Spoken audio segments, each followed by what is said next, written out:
Donc, ce deuxième rendez-vous est dédié aux collections. Et jeudi, on parlera plus de communication et on partagera quelques réflexions sur le futur de la mode et le futur de nos métiers.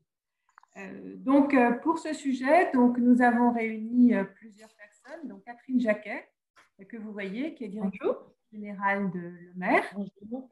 Tancrède Delalin, qui est Global Merchandiser Director chez Margiela. Et Karen Delvalet, qui nous a fait le plaisir de nous rejoindre, qui est aussi directrice de collection chez Ami. Bonjour tout le monde. Donc, pour aborder ce sujet, on s'est dit qu'il y avait 3 points à voir. Le premier point, c'était de partager le mindset de vos clients. Et on va voir un peu comment faire. En tout cas, voir quel état d'esprit. On t'entend par intermittence. Ouais. Ma liaison est plutôt bonne. Hein. Alors après, faut voir, je me rapproche. Voilà. Pas trop loin. Donc, comprendre un peu dans quelle attitude sont vos clients vis-à-vis de cette prochaine saison. Oui, j'allais vous rappeler. En fait, on parle de l'été 21. Hein, donc, c'est notre sujet principal. Donc, sur 3 points, le mindset de vos clients, le mindset des consommateurs, il s'agira de livrer des collections à partir de décembre de cette année pour l'été prochain. Et vous, au milieu, qu'est-ce que vous pouvez faire? Qu'est-ce que vous avez les moyens de faire? Donc, on a identifié plusieurs scénarios. L'idée, c'est de partager avec vous les avantages et les limites de chacun de ces scénarios. Et en se disant, pour chacun, il y a un sujet sur la conception des collections. Qu'est-ce que vous pouvez faire? La façon de communiquer ces collections et ensuite un vrai sujet sur la production des collections.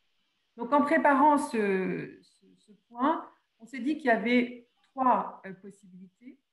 La première, c'était si vous êtes une marque masculine, donc là, je vois qui sont là, je vois Coltès, je vois Spencer, je vois Uniforme, Louis-Gabriel Nucci et d'autres, ou Y Project. Vous êtes une collection d'hommes et peut-être vous avez déjà commencé vos collections et donc là, vous avez peut-être un sujet sur effectivement la finalisation de cette collection et sa présentation. Deuxième scénario, vous êtes une collection, une marque femme. Vous avez un gros business en pré-collection. Pour l'homme, évidemment, Ludovic, je te vois aussi. Deuxième solution, vous êtes une marque plutôt féminine et vous faites un gros business en pré-collection. Et vous vous dites, sur le plan commercial, je ne peux pas rater ce temps-là. Donc, qu'est-ce que je peux faire par rapport à ce scénario-là? Troisième hypothèse, vous vous dites, moi, je ne peux pas, je n'ai pas les moyens de travailler en préco. J'envisage de sauter la préco et de présenter directement sur la main, donc atout et enjeu de cette hypothèse-là. Voilà comment on se propose d'organiser cet échange. Et donc, pour commencer, on se disait qu'avant toute chose, le premier point, c'est de voir quelles sont les attentes de vos clients. Donc, on a vu vendredi dernier qu'effectivement, c'est le moment de travailler au plus près avec vos clients les plus importants. L'idée, c'est de se dire, c'est d'essayer de comprendre dans quelle attitude ils sont. Donc, déjà, il semblerait qu'il y a un point de vue assez homogène sur le fait qu'ils ne viennent pas, ne fassent plus de voyages pour la prochaine saison.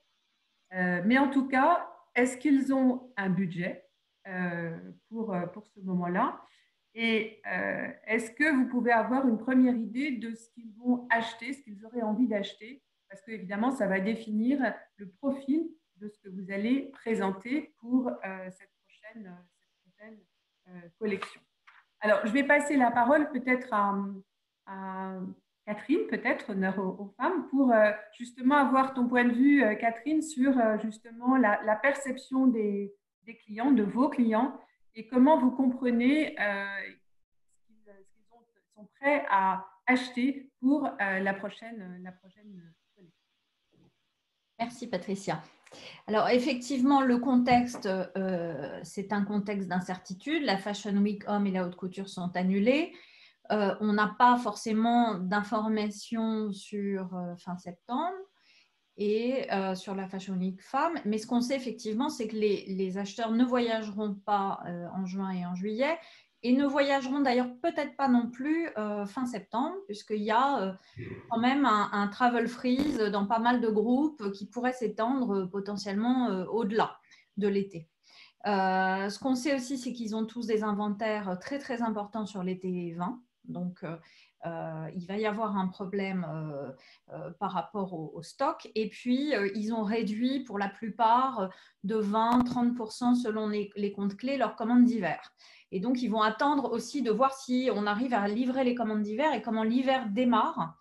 Donc, tout ça fait qu'il y aura une approche extrêmement prudente globalement sur les achats de SS21. Alors, est-ce que c'est du moins 20? Est-ce que c'est du moins 30? Voilà, ça sera assez prudent, mais avec une disparité géographique importante, puisque l'Asie se porte plutôt bien. Pour ceux qui ont la chance d'avoir la Corée comme marché important, ils se portent très bien. La Chine, même le Japon, ça va pas si mal, même s'ils sont fermés maintenant. Par contre, clients européens, clients américains surtout, et ils sont en décalage temporel avec nous sur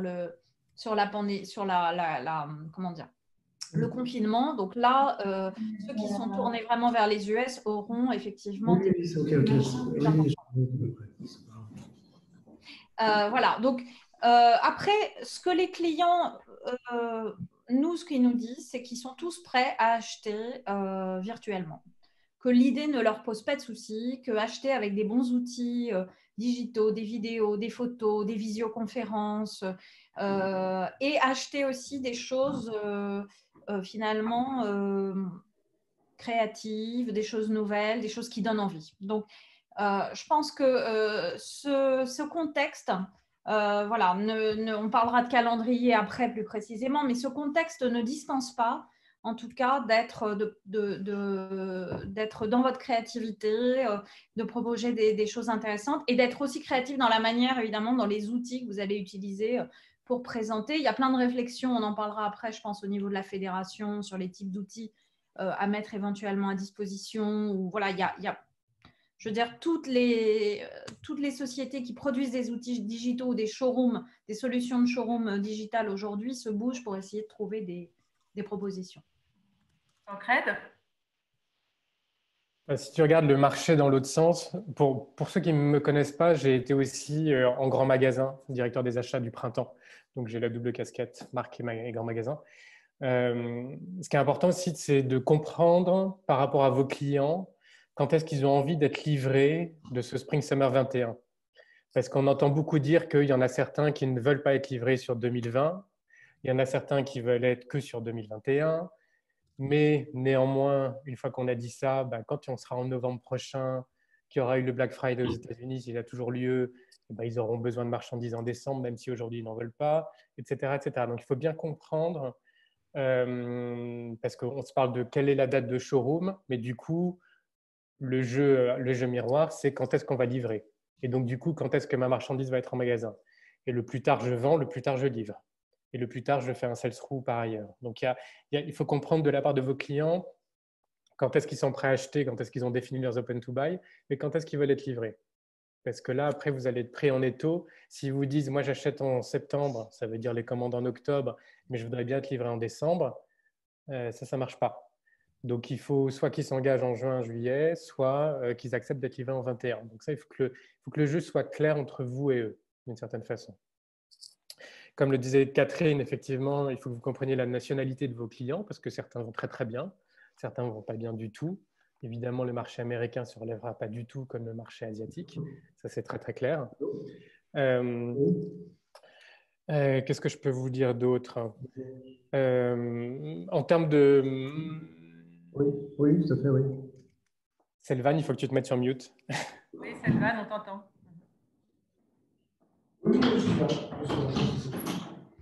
Ah, Selvan ne nous entend pas. Je vais lui envoyer un petit WhatsApp.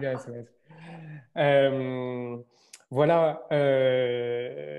Après, je ne sais pas si tu veux qu'on enchaîne, Patricia, sur le contenu. Je voudrais savoir si Karen voulait prendre la parole sur ce sujet.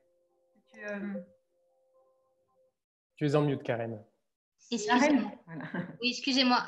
En réalité, nous, au niveau de la collection, effectivement, on se pose exactement toutes ces questions.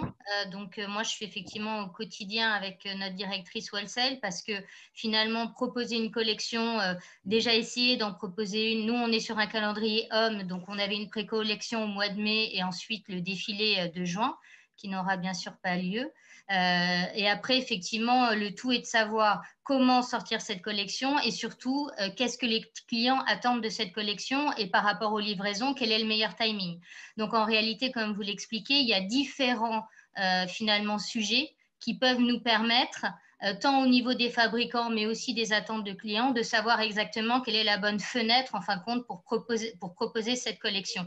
Et finalement, qu'est-ce qu'on doit mettre dans cette collection aussi, parce qu'entre une collection d'hiver qui va arriver et c'est compliqué de savoir finalement qu'est-ce qui va se vendre et qu'est-ce qui va rester comme stock, une pré-collection qu'on n'aura pas pu faire, puisque nous, au mois de mai, forcément, on n'a pas pu proposer cette collection. Donc, on a trouvé des moyens avec notre collection d'hiver de finalement décaler une certaine partie de nos références pour la proposer en pré-collection. Mais finalement, qu'est-ce que vont attendre les clients au mois de juin s'ils achètent et si effectivement ils ont un budget? Qu'est-ce qu'ils vont attendre de cette collection? Donc, il y a finalement plein de paramètres à prendre en compte pour être totalement adapté par rapport à cette situation. Et là, ce qui est extrêmement important, on en parlait avec Patricia avant, c'est que vous allez avoir deux typologies de cibles de clients quand vous allez penser votre collection, qu'elle soit pour juin ou pour septembre. Vous avez le premier filtre qui sont les wholesalers, vos partenaires, vos department stores, vos big players, qui effectivement aujourd'hui sont dans un marasme pas possible et savent très bien pour la plupart d'entre eux qu'il faut qu'ils achètent 21 alors qu'ils n'en ont pas du tout envie. Et en même temps, il faut aussi, donc il faut que vous les séduisiez. Et en même temps, il faut que vous pensiez à votre client final qui lui verra cette marchandise en magasin ou sur un website au mois de décembre, janvier, février prochain, qui lui aura vécu peut-être une deuxième pandémie, sera sorti depuis quelques mois, aura envie d'été, aura envie de… Voilà. Donc, il faut que vous, effectivement, que vous vous disiez, parce que toutes les questions de tout le monde, c'est est-ce que je fais une collection de basiques éternelles? Est-ce que je fais au contraire de la fantaisie, de la mode, de la mode? Là, je n'ai pas de réponse dans le sens où effectivement, c'est chacun votre réponse et chacun votre histoire. Mais en tout cas, il ne faut pas que vous le pensiez simplement en tant que moi, designer, de quoi j'ai envie. Il faut évidemment ça, parce que c'est ça qu'on vient chercher, bien sûr, quand on va dans chacune de vos marques respectives. Mais c'est quel est le mindset de ces gens-là quand ils vont voir vos collections, d'abord sous un filtre digital dans quelques semaines, quelques mois, puis en magasin, on espère, physiquement, où ils auront envie d'un peu de nouveautés, de fraîcheur, et justement pas qu'on leur raconte que le monde va mal. Donc, il y aura un moment donné, il faudra un peu voir un peu au-delà. Et en termes de calendrier, c'est vrai qu'on a plus de liberté, le fait que la Fashion Week physique soit annulée, on a plus de liberté pour pousser jusqu'à juillet la présentation des précos ou même de l'homme. La fédération du prêt-à-porter masculin essaie d'organiser quelque part, de réfléchir à une sorte de calendrier de médiatisation un peu commun en juillet, mais vous avez la liberté, c'est plutôt… D'un côté, quand vous allez être prêt à présenter une collection, sachant qu'effectivement les tisseurs sont fermés en Italie, ils réouvrent le 4 mai, donc il faut réussir à développer cette collection d'ici là et essayer d'être prêt, si vous le souhaitez, pour le juillet, on va dire, qui peut être une alternative au mois de juin et qui peut toujours être une option pour présenter vos collections en digital, ce qui permet également de placer vos commandes de matières premières et de fabrication suffisamment tôt pour livrer en décembre, en janvier. Donc, parce que je pense que les clients, malgré tout, vont attendre qu'on livre dans les mêmes fenêtres que d'habitude. Et ils le disent bien là sur l'hiver. Ils n'ont pas envie qu'on aille les livrer en mars et qu'il n'ait que 2 mois de revente avant les soldes suivantes de juin 2021. Et ça ne passera pas. Et je pense qu'il y aura personne ne sera, ne transigera sur les dates de livraison. Donc, quelque part, vous êtes, et comme le disait Tancred, un peu squeezé entre d'un côté, effectivement, la capacité à finaliser la collection est peut-être le mieux l'ennemi du bien. Et à un moment, il faut accepter de réduire, de s'arrêter et de présenter. et squeezer avec des timings de production où il faudra bien passer des commandes de grège, des commandes de matière, des commandes des OF pour arriver à livrer à la fin. Alors, on va peut-être justement rentrer dans le sujet des collections et peut-être déjà parler de ce fameux moment de juin-juillet, et peut-être en regroupant aussi bien les collections d'hommes que les marques qui travaillent en pré-collection. Tancred et Catherine ont commencé à en parler, avec ce sujet de quel équilibre et quelle taille de collection, et ensuite, évidemment, comment. Donc, sur les équilibres et les tailles de collection, c'est sûr qu'on se dit qu'il est peut-être vain de présenter des collections aussi importantes que précédemment, que c'est le moment de travailler sur des collections peut-être plus synthétiques, plus compactes, en réfléchissant sur effectivement comment optimiser ce qui fait le cœur, l'essence de votre identité, donc l'essence peut-être de ce que sont vos bons pions, vos carry-over, vos fondamentaux de collection, et comment vous pouvez les faire vivre et avec quels moyens. Donc effectivement, une fois que vous avez un peu défini cette taille de collection idéale, voir comment vous pouvez la structurer en étant malin, puisqu'effectivement, comment faire avec des fournisseurs qui sont quand même assez fermés et des fabricants qui sont aussi limités, en rationalisant ce que vous avez peut-être des tissus stocks qui ne sont pas loin de vous, des patronages que vous avez, les optimiser, voir dans ce que vous avez fait, ce que vous sentez qui est peut-être des idées qui n'ont peut-être pas été optimisées, que vous pouvez peut-être revaloriser, et voir avec peut-être vos modélistes qui peuvent encore travailler à distance, comment vous pouvez trouver une dose de nouveauté qui ne sera, comme le disait Tancred, que quand même pour l'été 2021, quand ce sera en boutique, il y aura un pourcentage de nouveautés. Donc voilà, comment optimiser, comment jouer malin pour arriver à sortir quelque chose dans un contexte qui est plutôt bloqué. Donc, qu'est-ce qu'on peut partager sur ce sujet, sur taille de collection, et ensuite, quels moyens de conception, puis on verra ensuite la partie communication, quels outils. Mais peut-être d'abord sur la conception, la taille, et comment rationaliser cette offre en ce moment. Alors, qui veut commencer? Je parle face aux hommes. C'est là où il est important qu'effectivement vous ayez des conversations auparavant avec vos gros clients pour savoir s'ils vont vous acheter comme d'habitude, 50% de moins, etc. Parce que de fait, ça va un peu mesurer aussi la taille de vos collections. C'est-à-dire qu'évidemment, si on vous achète un peu moins, vous allez faire des collections un peu moindres. Il y avait aussi la question tout à l'heure par email qui était de savoir si je fais qu'une seule et même collection, si je squeeze ma préco et que je vais directement sur un septembre, est-ce que je fais une collection plus large? Là aussi, ça part un peu de combien je vais dépenser, combien mes clients vont dépenser, combien je vais lancer en prod, et du coup, faire un vrai travail, plus que d'habitude, encore plus précisément, de catégorie management.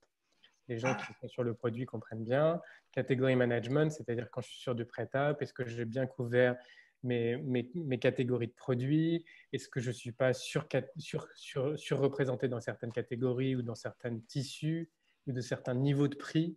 Plus que jamais, un vrai travail en profondeur avec, à l'intérieur, bien s'assurer que, parce que la façon dont vous allez présenter avec ce fameux digital, ça va vous forcer à des outils peut-être un peu différents de d'habitude. Donc, plus que jamais, ça sera sous forme de look. Ce ne sera pas que des produits séparés. Il faudra que vous fassiez des looks, il faudra que vous fassiez des photos, il faudra que vous fassiez des silhouettes qui tournent.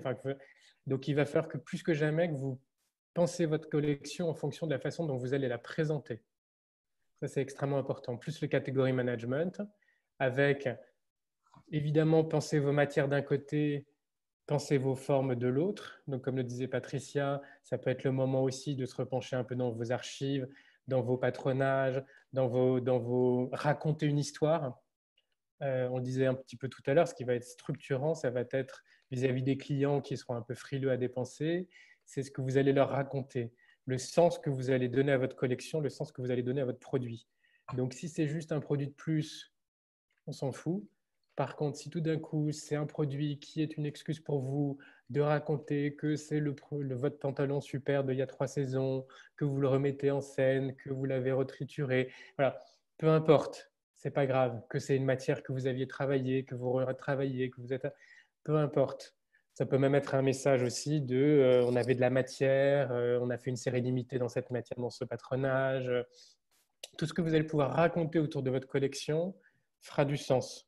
On le voit bien aujourd'hui sur le digital.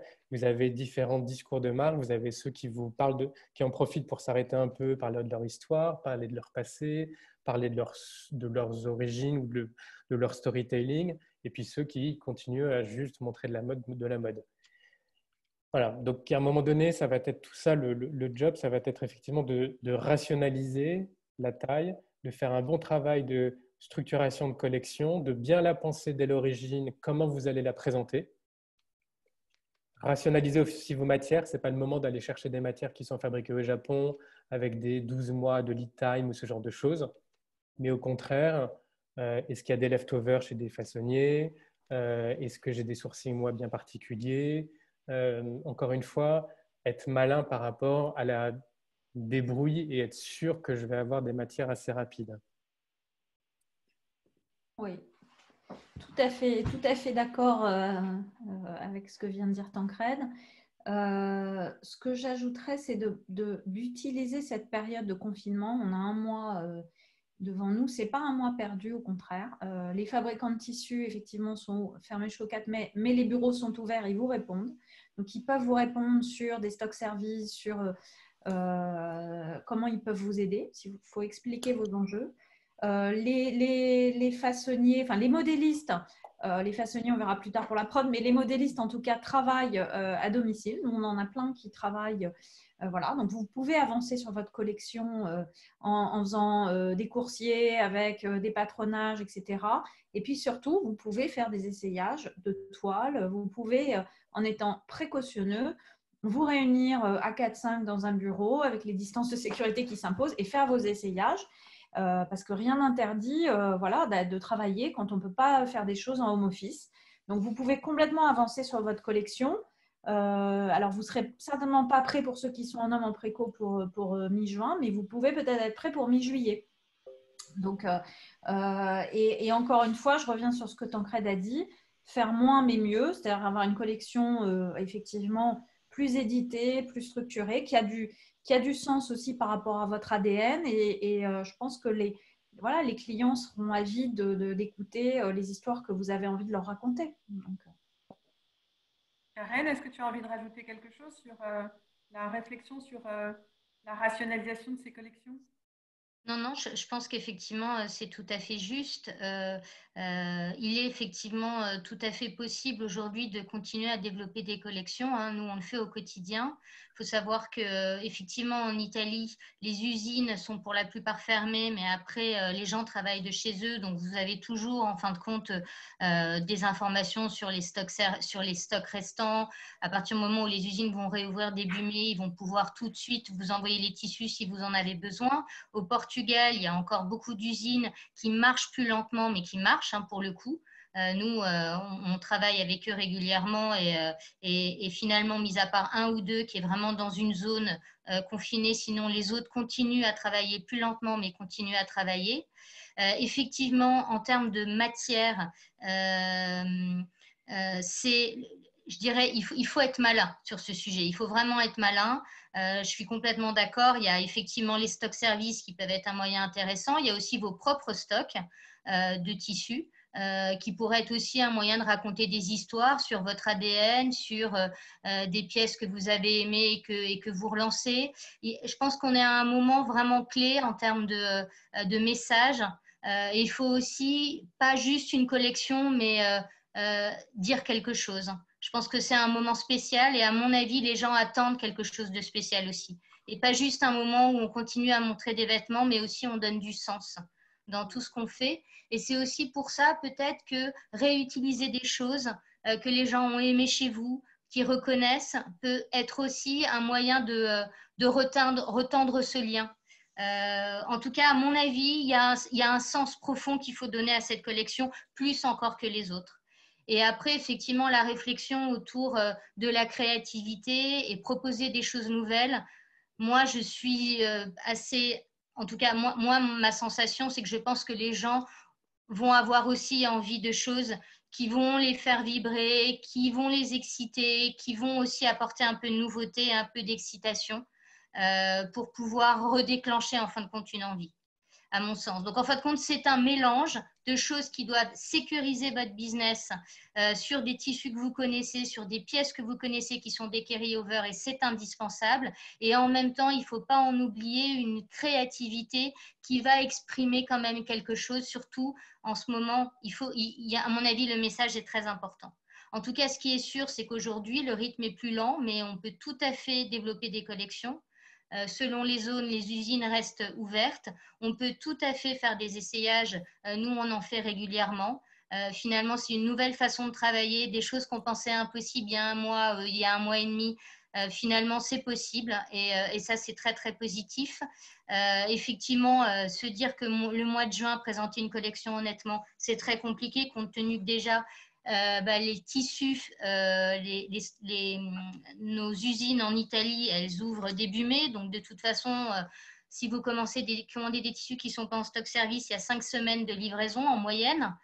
Donc, ça nous arrive à mi-juin, le temps de fabriquer des samples. De toute façon, on est à mi-juillet. Donc, honnêtement, c'est vrai que ça peut être très compliqué d'imaginer de présenter une collection avant début juillet, mi-juillet. Mais je pense que tout le monde est à peu près sur le même rythme. Sinon, après, c'est l'option de présenter en septembre. Mais après, il y a effectivement le point clé qui est vos clients et les attentes de vos clients. Quand est-ce qu'il va falloir leur livrer cette prochaine collection? Et ça, déplacer au mois de septembre peut effectivement engendrer derrière un risque au niveau de vos fenêtres de livraison pour la collection future. Donc ça, c'est des choses qu'il faut effectivement bien calibrer, que vous soyez au plus proche de vos clients pour savoir aussi ce qu'ils attendent de vous par rapport à la réception de vos produits. 2 points pour continuer là-dessus. Effectivement, c'est à l'écoute de vos clients, comme on l'a dit, et beaucoup aussi en relation avec vos façonniers pour comprendre si de façon exceptionnelle, il peut y avoir un go un peu plus tardif, si vous amenez des matières qui sont déjà en stock, si et si et si et si. Il y a vraiment, tout ça, ça va être très, très, très important, la relation. Et je voulais revenir sur un point qui est très structurant par rapport à l'ensemble de vous tous qui êtes autour de cet écran Zoom, que pour vous, sont extrêmement incarnés. C'est-à-dire que c'est vous qu'on vient chercher. C'est vous en tant que personne, ou en tout cas, c'est la sensibilité de cette marque, si ce n'est la personne qui est sur cet écran. Et donc, du coup, tout ce que vous allez pouvoir amener dans cette sensibilité de collection, pour revenir sur ce que disait Karen, sur ce que vous allez raconter, et je voulais revenir sur le fameux surstock de Spring Summer 20, que vous allez voir de Fall Winter 20. Vous pouvez aussi, de façon très maligne, à un moment donné, retravailler, retriturer ces stocks qui vont vous revenir, les retravailler, les surteindre, les reteindre, les redécouper, les retriquer, les whatever, en faire des séries limitées, couper 3 fois les manches. On attend aussi ça de vous. Ce côté très personnalisé, très série limitée, très voilà mon histoire. Vous le voyez bien sur Instagram, vous le voyez bien sur le digital. On aime ce genre d'histoire et on les aimera beaucoup dans les mois à venir. Alors, certains d'entre vous nous ont envoyé des questions et on avait deux questions qui se retrouvaient justement sur le positionnement prix de ces collections. Et fallait-il accepter ou intégrer une baisse de prix sur ce tempo-là? Et sinon, autre façon de le formuler, faut-il que ces collections soient plus accessibles en termes de pricing? Alors, je dirais que d'une certaine manière, quand on vous dit qu'effectivement, il s'agit de bien penser à l'essence de ce que vous êtes et à vos carry-over, on peut supposer qu'effectivement, il y aura un dosage d'une partie la plus accessible de votre offre. Après, sur le fait de dire que parce que le contexte est particulier, il faut accepter d'entrée de jeu une baisse de prix. Moi, je suis un peu plus réservée parce que je dirais que c'est la porte ouverte à toute voilà, sans limite sur l'acceptation, la pression sur les prix qu'on a de toute façon. Tancrède, Karen, Catherine, qu'est-ce que vous avez comme point de vue sur ce sujet-là? Moi, le même que toi, c'est-à-dire que déjà, il faut être fidèle à son positionnement. Ça n'empêche pas de bien travailler sa pyramide de prix dans son plan de collection. Ça, c'est voilà, mais ça, c'est toujours vrai. C'est pas lié au contexte, je dirais. Mais en dehors de ça, revoir son positionnement prix par rapport au contexte ponctuel, je dirais non. Chercher des nouveaux sourcings par rapport à la question de Laetitia, je dirais non. Ça va être suffisamment compliqué aujourd'hui déjà de travailler avec les fournisseurs qu'on connaît, etc. Je ne pense pas que les recherches de nouveaux sourcings, ça va être maintenant. Ça va être peut-être plus tard dans la durée, l'année prochaine. Mais en tout cas, moi, je serai fidèle au positionnement qu'on a. Par rapport à ce que les acheteurs connaissent, mais en étant extrêmement, effectivement, quand même vigilant sur son plan de collection et sa structure d'offre. Il faut juste que vous disiez que la valeur que vous mettez dans votre produit, c'est une valeur qui sera une valeur perçue. Plus que jamais cette saison, vous évitez d'aller mettre de la valeur à l'intérieur des vestes où on ne voit rien, etc., etc. Un galon, machin truc. Vous mettez le galon à l'extérieur. Il faut que ça se voit. Il faut que le client, il faut qu'il paye ce qu'il voit. Donc, en fin de compte, vous avez effectivement une gamme de prix. Je dirais que peut-être que si avant vous aviez 30% qui étaient dans le top, peut-être que là, il faudrait en faire quand même que allez, 15, 20 maximum et quand même essayer au maximum d'être sur la moyenne basse, moyenne basse. Dans l'idée, pourquoi? Parce que compte tenu en plus qu'il n'y a pas de défilé, quelque part, vous allez avoir des pièces images et effectivement, ça va être des gens qui vont acheter via vidéo, via photo, donc ils ne pourront pas toucher la matière, ils ne pourront pas voir le produit, ils ne pourront pas voir le tombé. Donc, il y a plein de choses qui vont aussi un peu changer dans l'achat. Donc, je suis complètement d'accord sur le fait que vraiment les détails, il faut que ce soit des choses effectivement qui se voient et qui apportent vraiment au visuel de la valeur ajoutée aux pièces. Et ensuite, du fait qu'il n'y a pas de défilé, peut-être qu'effectivement, il faut être encore plus précis sur sa façon de travailler ses produits pour se dire qu'on a vraiment une partie de l'image pour vraiment créer votre message. Et ensuite, je dirais tout le reste qui sont des produits que vous vendez bien, que vous pouvez décliner sous certaines formes, peut-être un peu plus entrée de gamme, mais tout en restant toujours dans votre segment de prix initial. Personnellement, je trouve assez dangereux d'annuler la préco et de tout reporter en main parce que d'une part, ça veut dire qu'il faut garantir que les clients vont garder leur OTB de la préco et le transférer sur la main. Et ça, rien n'est moins sûr. Donc, ça veut dire qu'il faut s'apprêter dans ce cas à prendre une perte de chiffre d'affaires assez conséquente, je pense. Et ensuite, on a un risque sur la production et sur les délais de production qui, du coup, est assez important puisque ça veut dire qu'on clôture le carnet de commandes mi-octobre et ça veut dire qu'on passe ses ordres à ce moment-là. Pour moi, finalement, les choses ne sont pas si noires et blanches. C'est vrai que quand je suis du côté, en fin de compte, de l'équipe créative, c'est sûr que j'aurai jusqu'en septembre pour pouvoir finaliser une collection. Il est sûr que je pense qu'elle serait mieux calibrée et on pourrait faire plus de choses en septembre que ce qu'on va faire en juillet. Voilà, donc je suis un peu entre les deux. Ça peut être une situation un peu intermédiaire, c'est-à-dire c'est une seule et même collection qui fait préco-éco, donc juin, juillet et septembre. En même temps, avec le contenu d'une espèce de préco là, c'est-à-dire des shapes, des fabrics, des choses, comme tu viens de le dire, qui sont un peu plus simples, un peu plus rapides. Garder le cherry on the cake sur le septembre. En même temps, pouvoir clôturer des ordres fin juillet pour pouvoir lancer des prods sur cette partie, quitte à la réoffrir sur septembre. Pourquoi je dis ça? Parce qu'en fait, moi, quand j'entends un peu tout ce qui se dit autour de tous nos clients à travers le monde, c'est que, Spring-Summer, les budgets vont diminuer. OK.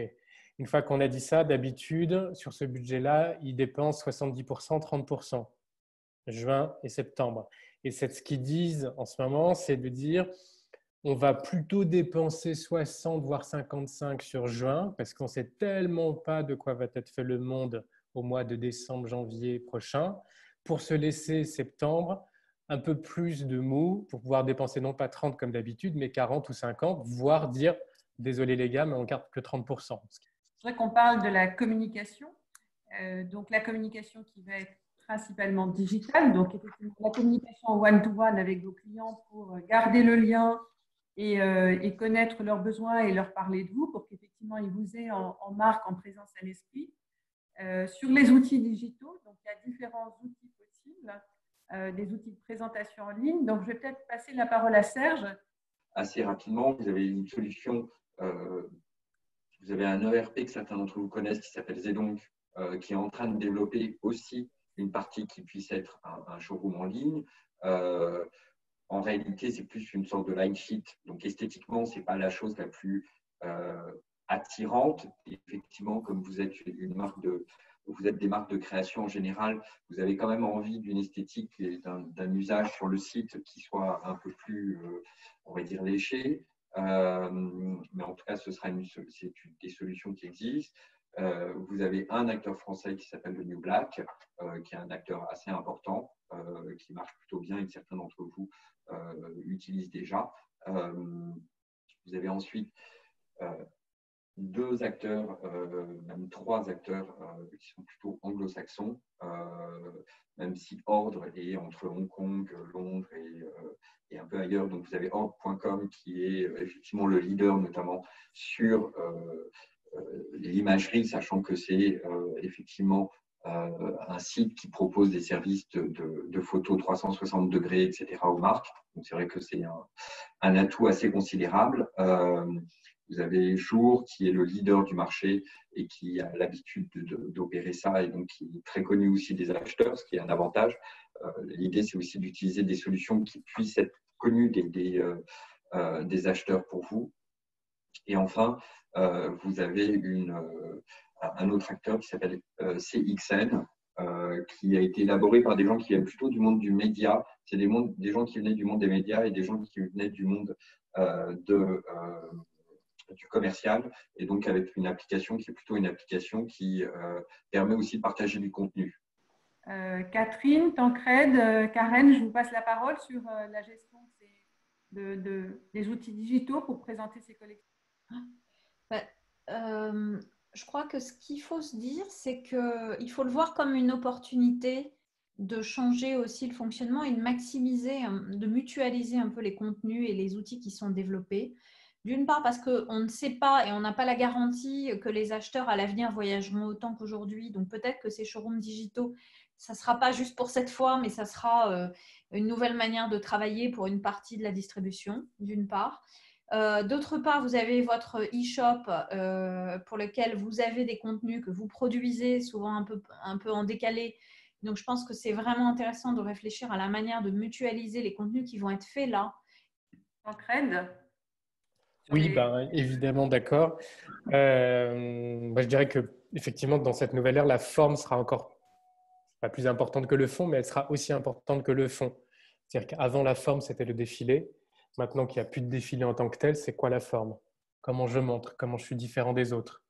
Avant, je montrais ma différence par le show, encore une fois. C'est quoi ma nouvelle forme? Alors, je crois qu'on va conclure. Je vois que notre temps est un peu dépassé. Donc, j'espère que cet échange vous aura intéressé. Vous avez pu voir que les réponses ne sont pas unanimes. Il n'y a pas une réponse possible. Il y a des réponses possibles selon votre identité, selon la structure de votre business, selon que vous êtes plutôt dans l'homme, plutôt dans la femme, plutôt majeur en préco, plutôt dépendant de certains marchés que d'autres. Donc, c'est ce qui fait l'intérêt et la complexité de nos métiers. En tout cas, je voudrais remercier Catherine, Karen, Tancred. Est-ce que tous les trois, vous auriez aussi un petit mot de conclusion? Catherine, peut-être? Écoutez, bravo déjà parce que vous êtes tous apparemment en pleine recherche de solutions créatives, de manière de vous différencier et plein d'énergie. Moi, ce que j'ai envie de dire, c'est juste de mettre à profit vraiment cette période de confinement pour renforcer vos liens, que ce soit vos liens avec vos fournisseurs, vos fabricants, vos clients, votre communauté. Voilà, parce que l'idée, c'est d'être prêt à repartir encore plus fort quand on va sortir de là. Et puis voilà, repartir aussi différemment, je crois, avec une vision différente un peu de notre monde et de notre manière de faire. Mais en tout cas, je vous souhaite bonne chance. Karen, un petit mot? Oui, moi c'est pareil. Je pense que c'est une période, c'est un peu, c'est une sorte de défi qu'on a tous, finalement, de se dire comment continuer, comment réinventer quelque chose et en même temps consolider nos bases. On a tous finalement, je me rends compte qu'on se pose tous plein de questions. Je pense que c'est un moment finalement qu'il faut prendre comme un moment assez unique dans notre vie où on a besoin de réinventer quelque chose. Et finalement, c'est toutes nos discussions de vos communautés, des gens justement qui aiment vos marques, que justement on va inventer des nouvelles choses. Et moi, je suis persuadée qu'on va sortir de tout ça plus fort, consommer mieux, peut-être moins, mais mieux. Je pense que ça, c'est aussi quelque chose, à mon sens, qui est précieux, auquel il faut réfléchir. En tout cas, donner du sens dans chaque chose que vous faites, dans vos collections, dans la façon de communiquer. À mon avis, c'est encore plus important aujourd'hui que ça ne l'était hier. Voilà. Mais je pense que c'est un moment qui est très important et qui va tous nous renforcer. Tancred, the last one. The last one. Non, moi j'ai trouvé ça très intéressant de vous entendre. Effectivement, il n'y a pas qu'une seule et bonne solution, ça c'est très très clair. Ce qui est assez drôle, c'est que l'air de rien, on a tous rêvé à un moment donné que tout ça, ça s'arrête un petit peu pour avoir le temps de réfléchir vu qu'on est toujours dans la course. Donc là, c'est là. Donc, allons-y, réfléchissons. Et effectivement, on l'a tous senti qu'il fallait à un moment donné arrêter cette frénésie, le penser différemment, consommer différemment, que tout était trop cher, que, etc., etc. Donc, on y est. On y est. Donc, et ce qui est vraiment intéressant, je trouve, dans cette conversation de 2 heures, c'est que on le voit, vous êtes créatif et c'est pour ça que vous êtes intéressant. Et vous en sortirez d'autant plus fort que cette création que vous mettez sur vos produits, c'est la différence que vous avez les uns par rapport aux autres, vous la mettrez demain encore plus sur la façon dont vous le présenterez d'une façon différente et sur la façon dont vous ferez, comme commençait à dire Arnaud, des drops, des choses comme ça. Chacun va trouver son rythme et c'est ça qui va être intéressant. Donc réfléchissez bien, assurez le court terme, assurez le cash, hein, faites attention à tout ça, mais à des moments réfléchissez, posez tout ça sur l'avenir. Et encore une fois, tout est possible. Donc, il n'y aura pas de mauvaise solution. Donc, allez-y, allez-y, allez-y.